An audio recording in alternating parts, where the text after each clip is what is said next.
Hi students, welcome to your channel सुकैडमी Edward. आज की वीडियो बहुत ही इम्पोर्टेंट रहने वाली है। ये मैं बच्चों की डिमांड पे ही बना रही हूँ। कुछ स्टूडेंट्स मेरे से ये वीडियो की डिमांड कर रहे थे। इसमें हम डिस्कस करने वाले हैं content related to interview. Okay, तो कुछ क्वेश्चंस और कैसे कैसे क्वेश्चंस रहते हैं, क्या रहता है इंटरव्यू में, तो उसके बारे में डिस्कस करना है, but only for the post of management trainee in chemical lab. तो जो नेशनल फर्टिलाइज़र लिमिटेड है, नेशनल फर्टिलाइजर्स लिमिटेड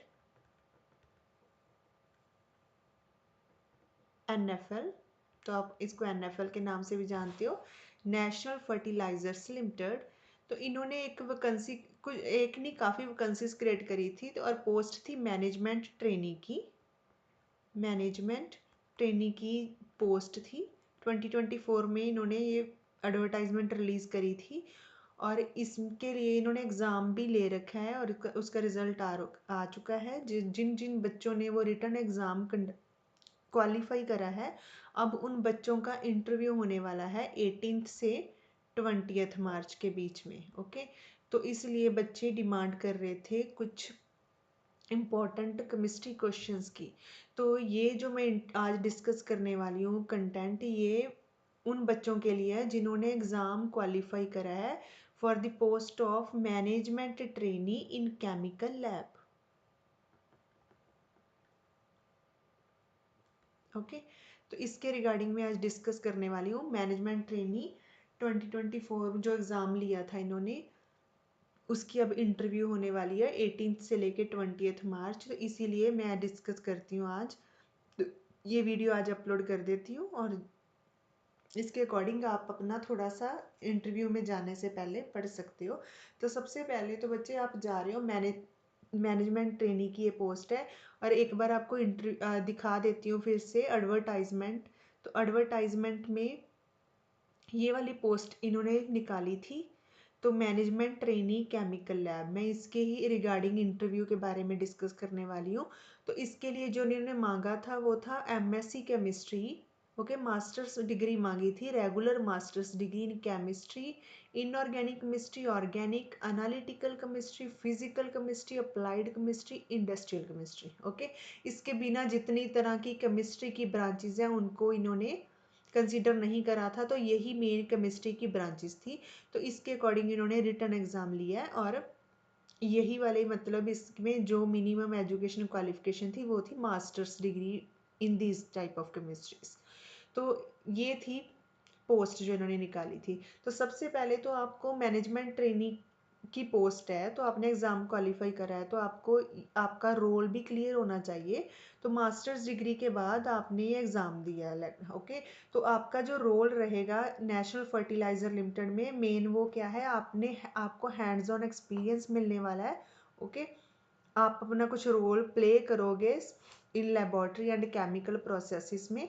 तो मेन आपका जो काम रहेगा वो क्या रहेगा, एक तो ये तो मैं आपका रोल डिस्कस करती हूँ। तो मेन क्या करना है आपने, आपका काम रहेगा केमिकल एनालिसिस करना। ओके, केमिकल एनालिसिस करना, तो उसमें क्या आ जाएगा, you will conduct test and you will analyse raw materials, intermediates, finished products etcetera. Okay, second thing क्या है, जो भी वहाँ पर रिसर्च चल रही है तो उसमें कंट्रीब्यूट करोगे आप, research and development. Okay, research and development में, तो इसमें आप असिस्ट करोगे, assisting in the development of new products और improving existing processes to enhance efficiency and sustainability. And third process जो है वो है आपका क्वालिटी कंट्रोल। तो आप क्वालिटी कंट्रोल का काम भी साथ ही करोगे, तो जिसमें आप देखोगे कि वहाँ के जो प्रोडक्ट्स हैं आप उनकी एनालिसिस करके चेक करोगे कि उनकी क्वालिटी क्या है प्रोडक्ट्स की। ओके, और इसके साथ ही आप ध्यान रखने वाले हो सेफ्टी एंड कंप्लायंस का।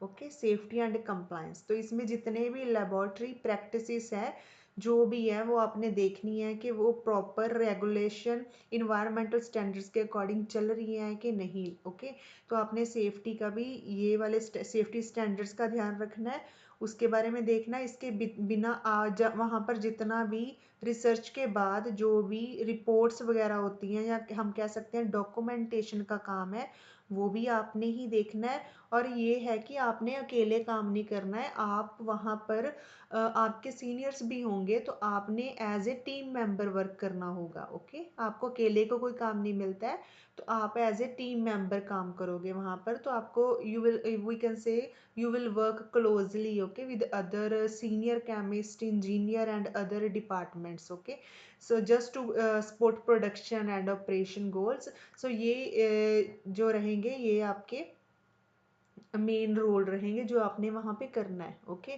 तो उसके बाद अगर हम डिस्कस करते हैं इंटरव्यू के बारे में, तो इंटरव्यू में सबसे पहले तो अपने माइंड से ये डर निकाल दो, इंटरव्यू भी इसमें क्या ही पूछा जाएगा। मेन क्या है, इंटरव्यू को एज ए इंटरेक्शन सेशन की तरह ट्रीट करो आप। तो इसमें क्या है, आपको 5 मिनट मिलेंगे, 7 मिनट, 10 मिनट, आधे घंटे की जैसे भी रहेगी।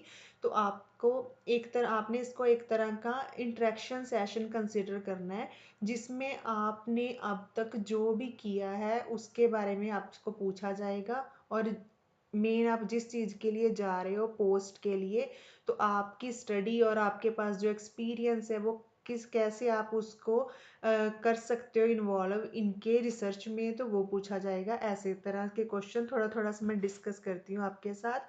तो सबसे पहले तो आपके पास इंफॉर्मेशन होनी चाहिए, क्योंकि अभी भी आपके पास आज का दिन है, किसी बच्चे की इंटरव्यू 18th को है, किसी की 19th को, तो उसके अकॉर्डिंग आप अभी आपके पास टाइम है, थोड़ा थोड़ा सा पढ़ सकते हो। तो मेन तो सबसे पहले तो आपकी अगर हम बात करें, जब आपसे पूछा जाएगा तो आप सबसे पहले तो आप अपनी इंट्रोडक्शन दोगे। ओके, ये पूछा जा सकता है, आपको अपने कॉन्फिडेंस रखना है अपना, प्रॉपर सही तरीके से इंट्रोडक्शन देनी है। कुछ भी डिफिकल्ट नहीं होता है, आसान ही है, इंटरव्यू ही है, सिंपल इंटरेक्शन सेशन है आप कह सकते हो। और आपके पास कुछ टेक्निकल क्वेश्चंस की इंफॉर्मेशन होनी चाहिए, क्योंकि आप मैनेजमेंट ट्रेनी पोस्ट के लिए जा रहे हो, तो आपसे कुछ टेक्निकल क्वेश्चंस पूछे जा सकते हैं। और वो भी आपको, क्योंकि मास्टर्स डिग्री थी इसके लिए इन केमिस्ट्री, तो वो सारे के सारे रहेंगे based on chemistry. And management trainee की पोस्ट है तो based on chemistry and lab related topics हैं जो। ओके, तो वहाँ से आपको पूछा जा सकता है, आपको ये पता होना चाहिए। इसके बिना अगर हम बात करें केमिस्ट्री के क्वेश्चंस की, जैसे केमिस्ट्री का तो बच्चे ऐसा है कि एग्जाम तो उन्होंने ऑलरेडी ले लिया है आपका, उसके लिए तो आपने पढ़ा ही था। बट अब आपको कुछ डीपली इंटरव्यू के लिए थोड़ी ना आपको डीपली पढ़ने की नीड है, बट इतना भी नहीं होना चाहिए कि आप ऐसे ही जाके बैठ गए। आपको कोर कॉन्सेप्ट्स तो पता ही होने चाहिए, केमिस्ट्री कोर केमिस्ट्री के तो आपको आनी चाहिए, बेसिक बेसिक्स ही। ओके, तो जैसे हम थोड़ा थोड़ा सा बता देती हूँ, अगर आपके पास नोट्स बने हुए हैं तो आपका बेसिक बेसिक सब पता होना चाहिए। जैसे कि एनएमआर स्पेक्ट्रोस्कोपी में वेव्स कौन सी यूज होती है, रेडियो वेव्स लाइक दैट। तो आपको बेसिक सा तो उनका एनर्जी क्या होता है, इलेक्ट्रोमैग्नेटिक स्पेक्ट्रम का एनर्जी ऑर्डर, ओके, वेव्स का, तो ये सब आपको पता होना चाहिए। तो जैसे हम इनऑर्गेनिक केमिस्ट्री की बात करते हैं, टॉपिक्स केमिस्ट्री के कुछ डिस्कस कर लेते हैं। ओके, तो हम इसको हेडिंग दे देती हूँ इसका, कोर केमिस्ट्री टॉपिक्स।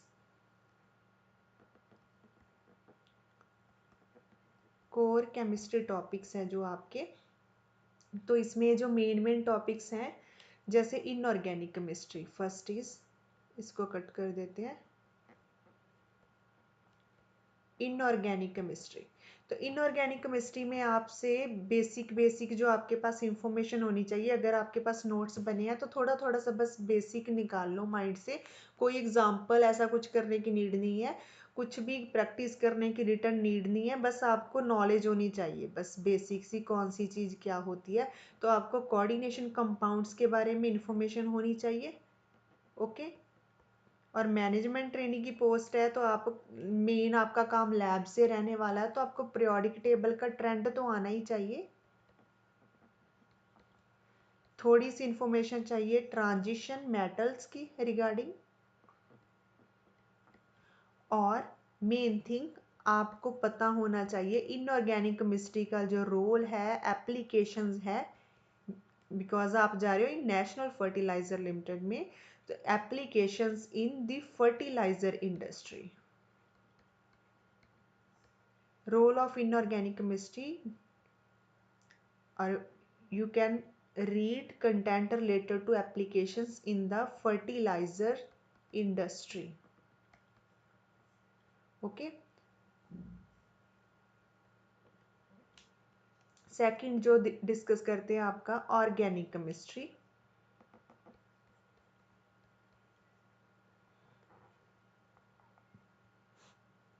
तो ऑर्गेनिक केमिस्ट्री में आपको जो मेन सी नेमिंग रिएक्शंस होती हैं, ओके, 5-10 जो मेन, ज़्यादा नहीं करनी है, डिफ़िकल्ट नहीं पूछी जाएंगी, जो मेन सी नेमिंग रिएक्शंस हैं। ओके, ये जैसे कि एस्टर सिंथेसिस, आपको सिंपल एस्टर सिंथेसिस ही पूछ लेते हैं, तो आपको main general main naming reactions, okay, और जर्नल सिंथेसिस होती है, जो जर्नल सिंथेसिस है किसी भी चीज़ की, एस्टर की सिंथेसिस, अल्कोहल की सिंथेसिस, ओके, एनहाइड्राइड सिंथेसिस। तो उस जर्नल सी जो रिएक्शंस हैं, तो उनका मैकेनिज्म ये आपको आना चाहिए, रिएक्शन मैकेनिज्म। ओके, और इसके बिना आपको आना चाहिए functional group analysis. Functional group analysis, okay, functional group कैसे एनालिसिस करते हैं, और सबसे इम्पॉर्टेंट, वेरी वेरी इंपॉर्टेंट, जिससे आपको क्वेश्चन पूछा ही जाएगा इंटरव्यू में, अगर वो टेक्निकल क्वेश्चन पूछते हैं तो एनालिसिस के रिगार्डिंग कुछ भी क्वेश्चन पूछते हैं, अगर आपके वो एक्सपीरियंस के बेस पे जब मास्टर्स में भी जाते हैं, तो फिर भी आपको एक आधा क्वेश्चन अगर पूछने लग गए, तो स्पेक्ट्रोस्कोपी को मैक्सिमम चांसेस हैं वो कवर करेंगे, और स्पेक्ट्रोस्कोपी से आपको क्वेश्चन पूछ सकते हैं एनएमआर से, आईआर से, मास स्पेक्ट्रोमीट्री से। ओके, ऐसे करके, ये इसके साथ में इट्सेक्ट्रा ऐड कर लेती हूँ। ये मुझे बताने का मतलब ये है आपको कि क्या होता है, देखो जैसे आपने मास्टर्स डिग्री करी, तो आपका बच्चे मास्टर्स में लास्ट 6 मंथ में आपका प्रोजेक्ट होता है, ओके, तो उस प्रोजेक्ट में ऑब्वियसली आपने कुछ ना कुछ एनालिटिकल टेक्निक्स भी यूज़ करी होंगी। ओके, सपोज जरूरी नहीं है कि अगर किसी बच्चे ने बिल्कुल ही एनएमआर यूज़ नहीं करा अपने प्रोजेक्ट में, मास्टर्स के बाद अगर आपने कोई प्रोजेक्ट एसोसिएट की पोस्ट या कोई भी रिसर्चर पोस्ट ज्वाइन करी थी, रिसर्च पोजीशन 6 महीने की, 1 साल की, जहाँ एमएससी का ही प्रोजेक्ट है, मतलब जो भी अभी तक इस पोस्ट को ज्वाइन करने से पहले, अब आप कोई भी अगर रिसर्च और आर एंड डी में इन्वॉल्व रहे हो, तो उस केस में अगर जो भी आपने रिसर्च करी है, कोई ना कोई केमिकल, कोई ना कोई एनालिटिकल टेक्निक तो आपने यूज़ की होगी ना अपने काम में, तो आपको एटलीस्ट वो वाली एनालिटिकल टेक्निक्स के बारे में ज़रूर पता होना चाहिए।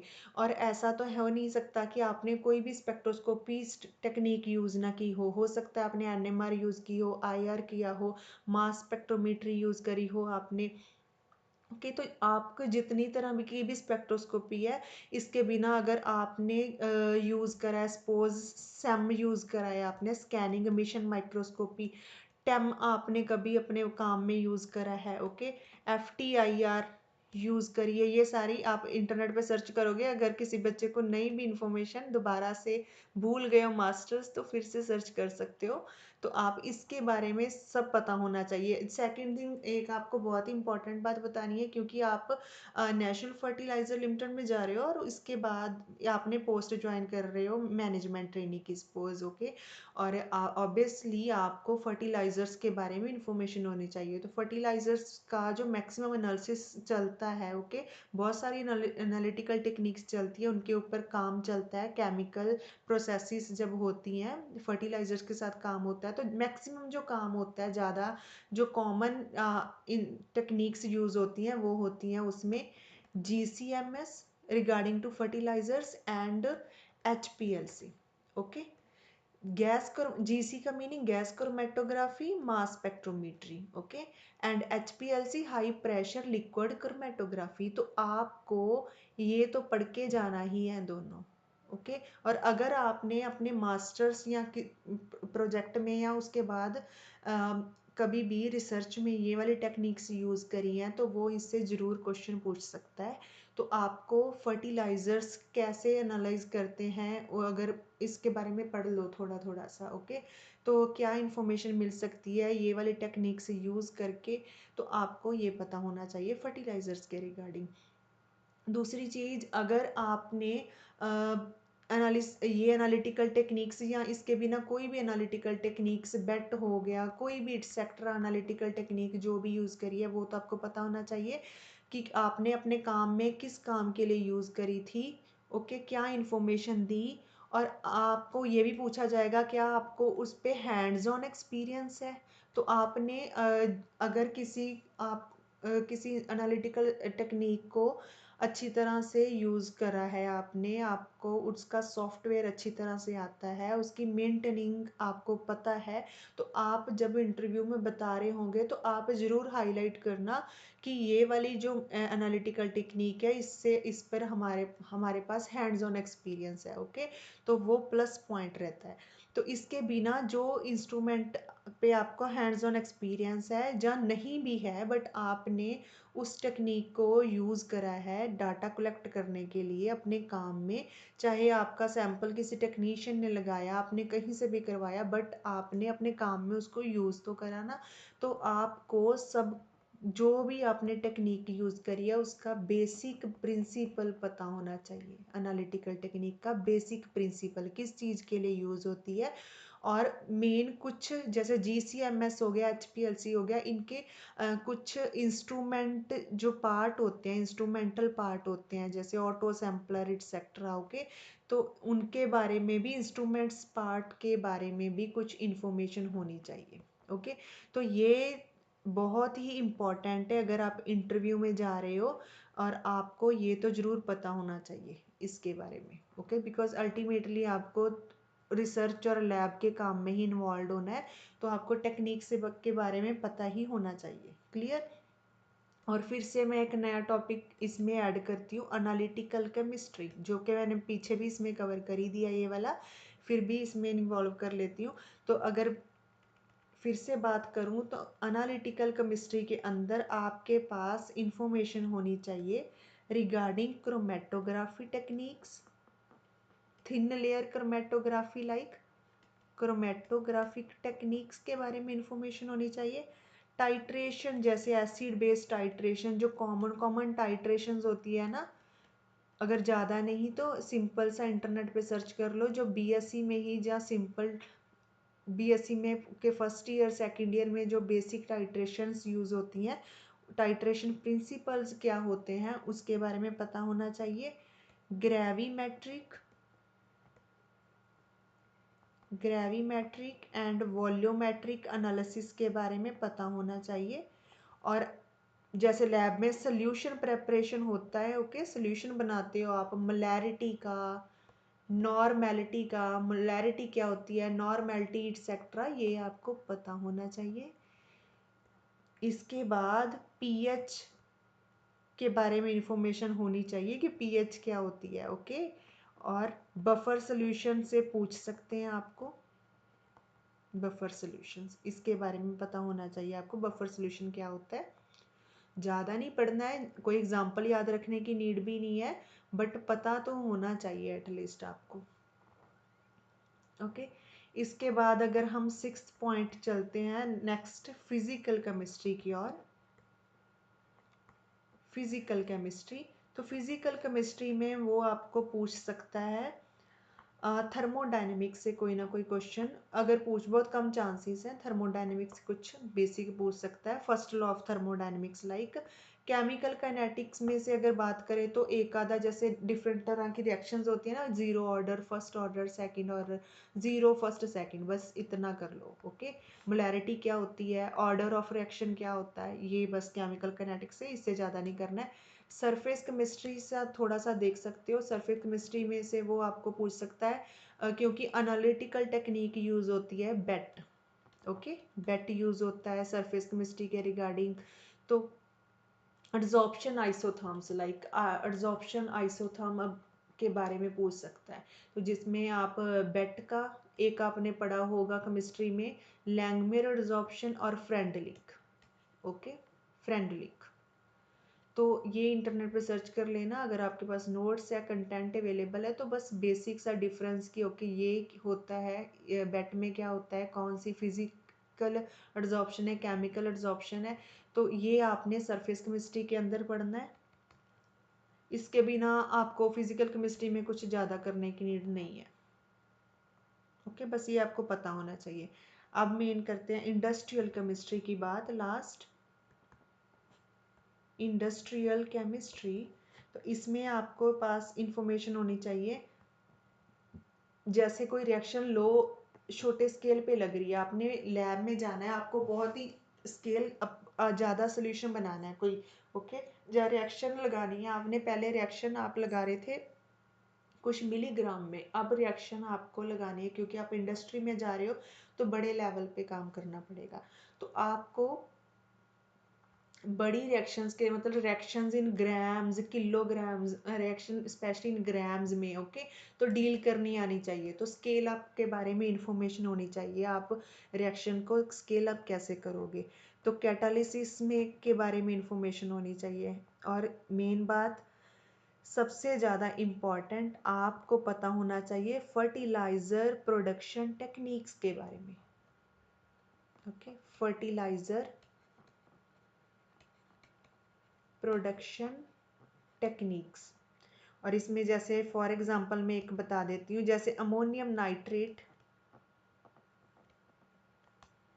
ओके, प्रोडक्शन टेक्निक है जो, एक अमोनियम नाइट्रेट देख लो, इसमें एक यूरिया के बारे में पढ़ लेना, ओके, तो basic fertilizer production techniques internet पे सर्च करना, आपको मिल जाएंगी, बस उनको रीड कर लेना, वो वाले कुछ एग्जांपल्स याद रखना टेक्निक्स के बारे में, ओके, तो ये रहेगा आपका कोर केमिस्ट्री कॉन्सेप्ट, मतलब इसमें आपको पूछ सकते हैं वो, ओके, इसके बिना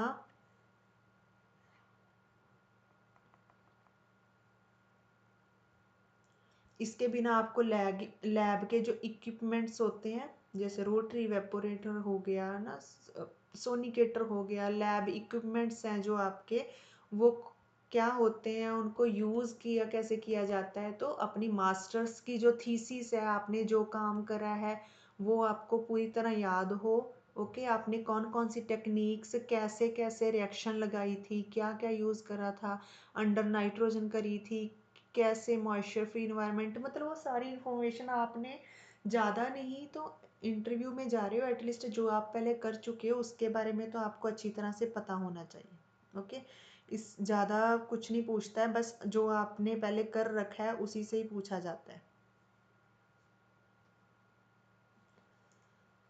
और एक बात, मैक्सिमम स्टूडेंट्स को ना इंटरव्यू में पूछ लेते हैं, इंटरव्यू जिस पोस्ट के लिए जाते हैं बच्चे और जहाँ जाते हैं, ओके, तो उनको यही नहीं पता चलता कि वो जो काम प्रीवियस एक्सपीरियंस है उनका, वो उस कंपनी के लिए या उस ऑर्गेनाइजेशन में किस चीज़ के लिए काम आ सकता है, ओके, क्यों वो पोस्ट ज्वाइन करना चाहते हैं, तो मेन बात क्या है, आपके पास नॉलेज होनी चाहिए, क्योंकि आप नेशनल फर्टिलाइज़र एनएफएल में जा रहे हो, तो आपको आपके पास फर्टिलाइज़र इंडस्ट्री के रिगार्डिंग नॉलेज होनी चाहिए, ओके, तो इसमें अगर हम बात करें तो आपको पता होना चाहिए, अंडरस्टैंड करना पड़ेगा क्या रोल है एनएफएल का इन एग्रीकल्चर, तो आपके पास इंफॉर्मेशन होनी चाहिए, तो इसके लिए आप थोड़ा सा रीड करोगे डाटा, ओके, एनएफएल की साइट पे जाओगे, वहाँ पर होम में जो भी उन्होंने डाटा दे रखा है एनएफएल क्या, उसका थोड़ा सा एक बार वेबसाइट चेक कर लो, तो ये क्या प्रोवाइड करता है वो भी पढ़ो, इंटरनेट पे भी सर्च करो, तो आपके पास इंफॉर्मेशन मिल जाएगी, एक आंसर तो मिल ही जाएगा इनको बताने के लिए, तो आपको पता होना चाहिए, you should understand the role of national fertilizer limited in agriculture, clear, in agriculture. और क्या पता होना चाहिए आपको एनएफएल के रिगार्डिंग, अवेयरनेस आपके पास होनी चाहिए उनके प्रोडक्ट्स की एंड की प्रोसेसेस की,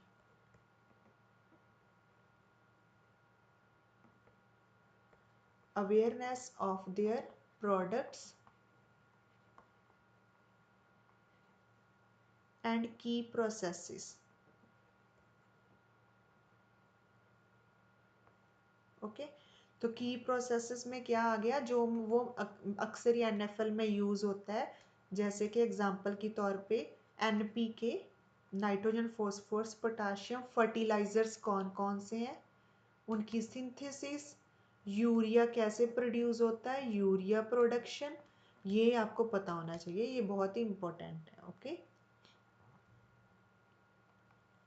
और तीसरा आपको पता होना चाहिए ग्रीन केमिस्ट्री और सस्टेनेबिलिटी को वो कैसे मेंटेन करते हैं ड्यूरिंग फर्टिलाइजर प्रोडक्शन। ओके, तो तीसरा पॉइंट एनएफएल में आपको जो पता होना चाहिए that is sustainability and green chemistry in fertilizer production, बस यही है इसमें तो। ओके, और जब आप जाओगे वो तो ये क्वेश्चन तो पूछेगा ही, इसके बाद जो नेक्स्ट बताती हूँ आपको, इंट्रोड्यूस तो आप करोगे ही, अपने आप की इंट्रोडक्शन दोगे। ओके, सबसे पहले इंट्रोडक्शन दोगे। ओके, फिर उसके बाद ये भी पूछा जाएगा why do you want to work. Okay, तो आप क्यों काम करना चाहते हो, why do you want to work at NFL. Okay, NFL में काम क्यों करना चाहते हो, आपके करियर गोल्स कौन से हैं, आप क्यों मास्टर्स करके ये एग्ज़ाम क्वालिफाई करा और फिर यहाँ वहाँ पर ये पोस्ट ज्वाइन करना चाहते हो, आप करियर में आगे इससे ज़्यादा क्या करना चाहते हो, क्या मैनेजमेंट ट्रेनिंग पे ही रुकना चाहते हो, क्या करना चाहते हो, आपकी आपके करियर गोल्स कौन से हैं वो पूछा जाएगा आपसे। ओके, और बच्चे आपने अगर प्रोजेक्ट में पहले काम कर रखा है तो आपको ये पूछा जरूर जाएगा आपने टीम वर्क की तरह काम करा है एज ए टीम मेंबर कभी। ओके, ये देखना है आपने।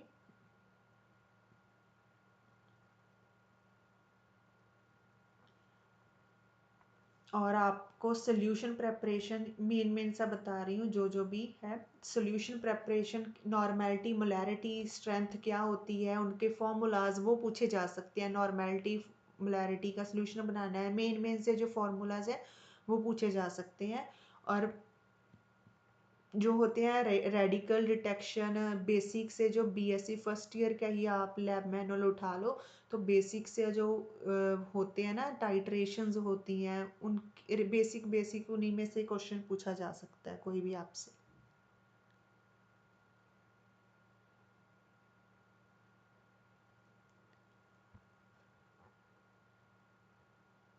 ओके, तो इसके बाद क्या करना है आपने, एक सर्च करोगे एनएफएल को। ओके, उसके बारे में सारा रीड कर लोगे, क्या करती है कंपनी, क्या रिसर्च होती है वहाँ पर, और उसके बाद ये क्वेश्चंस के लिए खुद को प्रिपेयर कर लोगे और आंसर्स उसी के अकॉर्डिंग दोगे, ताकि जो उनके रिक्वायर्ड वैल्यूज़ हैं, ऑब्जेक्टिव्स हैं, एनएफएल की जो रिसर्च चल रही है वहाँ पर, वो जो भी गोल को अचीव करने के लिए रिसर्च कर रहे हैं, जिन जिन एरियाज में रिसर्च कर रहे हैं, आपके आंसर्स भी उन्हीं के अकॉर्डिंग ही अलाइन होने चाहिए। तो सबसे पहले क्या करोगे, सबसे पहले जिस पोस्ट के लिए जा रहे हो आपको पता हो कि किस केमिकल लैब में मैनेजमेंट ट्रेनिंग की पोस्ट के लिए आप जा रहे हो, आपका काम क्या रहने वाला है, एनएफएल में काम होता क्या है वो सर्च करो इंटरनेट पे, उसका कंटेंट ढूंढो, और उसके बाद अपने आप को प्रिपेयर करो ये बेसिक जो मैं क्वेश्चन बताए हैं उसके लिए। तो आपका क्वेश्चन जो भी आंसर्स रहे सारे के सारे उनके वैल्यूज एंड ऑब्जेक्टिव्स के अकॉर्डिंग डिसाइड होने अलाइन होने चाहिए, we can say. Okay, so align your answers according to their values and objectives. So आपने मेन सर्च करोगे जब एनएफएल को, सबसे पहले मेन जो एनएफएल का मिशन है, ओके, उसमें रिसर्च चलती है मेन किस गोल में के ऊपर एनएफएल काम करता है, ये आपको पता होना चाहिए। और जो भी कोर कॉन्सेप्ट्स हैं मैंने ऊपर बताए, एसेंशियल टॉपिक्स केमिस्ट्री के, okay, core essential topics in chemistry जो आपको बताए हैं, वो सारे के सारे आपको बेसिक नॉलेज होनी चाहिए, एंड स्पेशली जो भी टॉपिक्स फर्टिलाइजर्स के रिगार्डिंग है। ओके, फर्टिलाइजर्स मेन फर्टिलाइजर्स की सिंथेसिस। ओके, जब आप एनएफएल में जाओगे साइट के ऊपर, इनकी साइट के ऊपर जाओगे तो आपको वहीं पर ही फर्टिलाइजर्स कहाँ कौन कौन से ये सिंथेसाइज कर रहे हैं, कौन कौन से प्रोजेक्ट्स चल रहे हैं, कोई ना कोई इन्फॉर्मेशन वहाँ से मिल जाएगी, मैंने चेक कर ली इनकी साइट।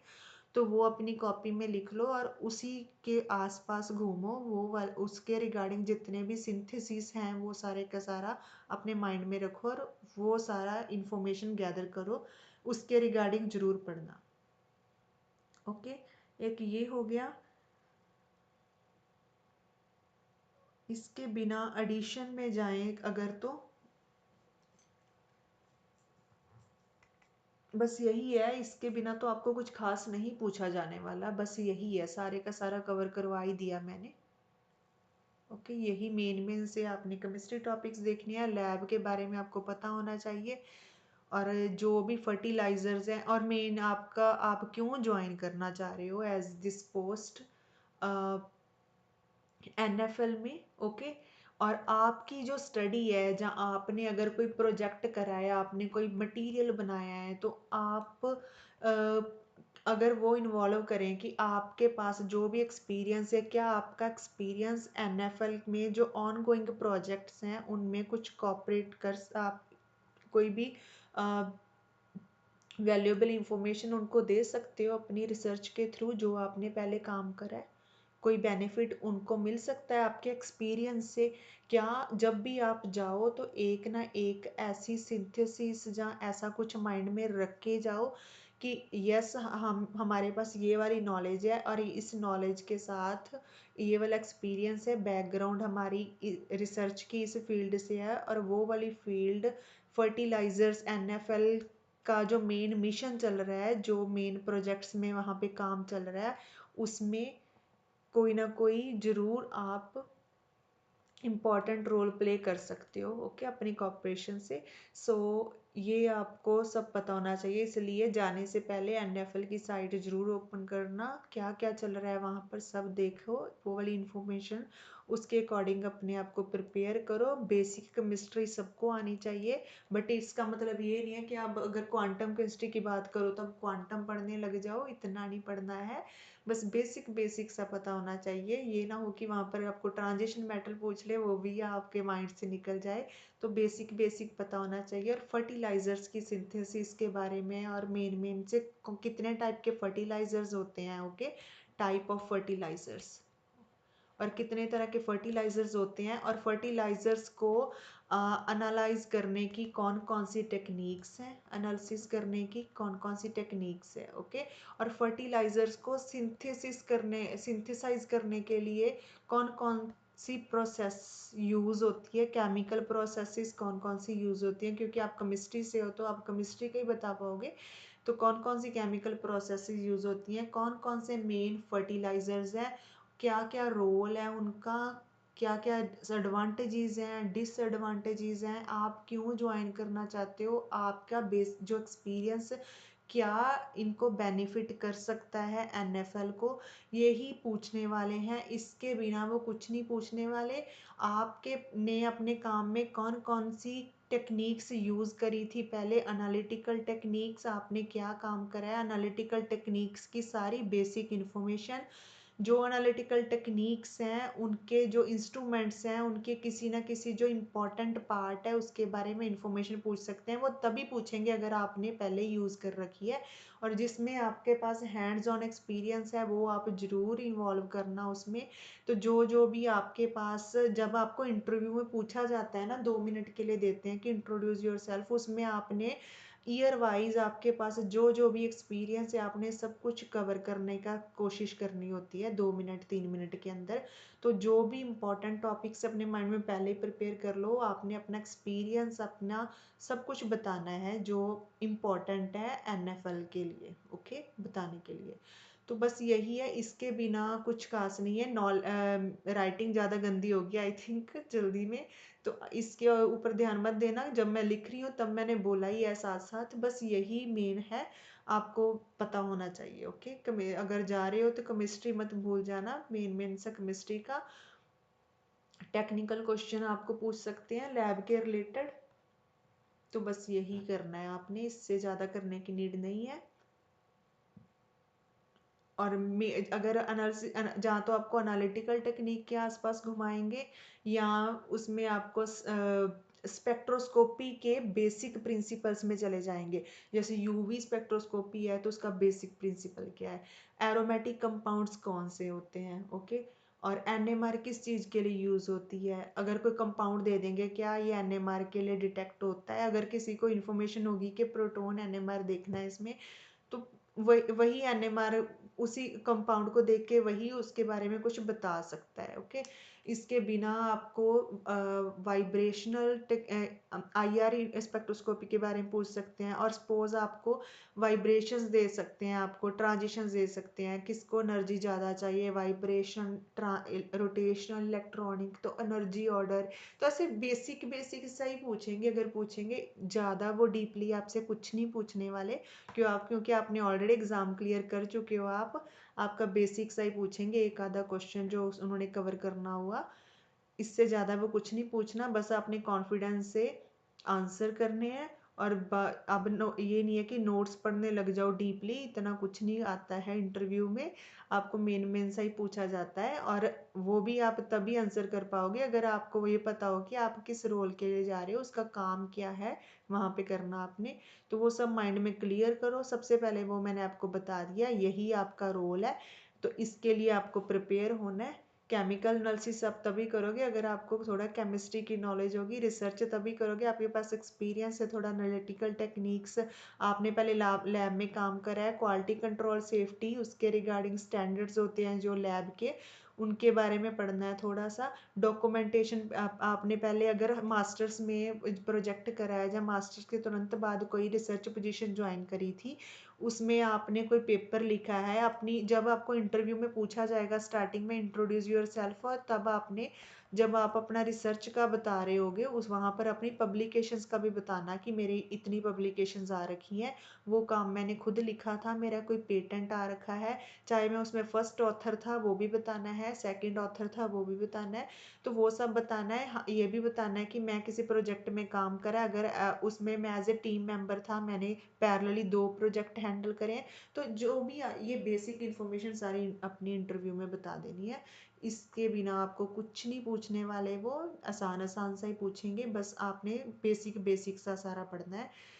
अभी आपके पास है एक दिन, जिनका इंटरव्यू कल है उनके पास एक दिन है, जिनका परसों है उनके पास, तो अगर मुझे बच्चों ने अभी बताया तो इसलिए मैं अब बता रही हूँ, अब बना रही हूँ ये वाली वीडियो, अगर मुझे कुछ दिन पहले बता देते तो मैं पहले बना देती, ओके। फिर भी चलो, अभी आपके पास टाइम है, कुछ घंटे हैं जिनकी इंटरव्यू कल है, सो अपनी प्रेपरेशन कर लो। All the very best. And इसके बाद मैं देखूँगी, अभी अभी मैंने सॉल्व करवाया है एक सीरीज़, जूनियर एग्जीक्यूटिव की पोस्ट थी HRRL में, HPCL की, उसका मैंने प्रीवियस ईयर पेपर सॉल्व करवाया है, और वो पोस्ट अभी अभी फिर से रिलीज़ करी थी HRRL ने, ओके, HPCL राजस्थान ने।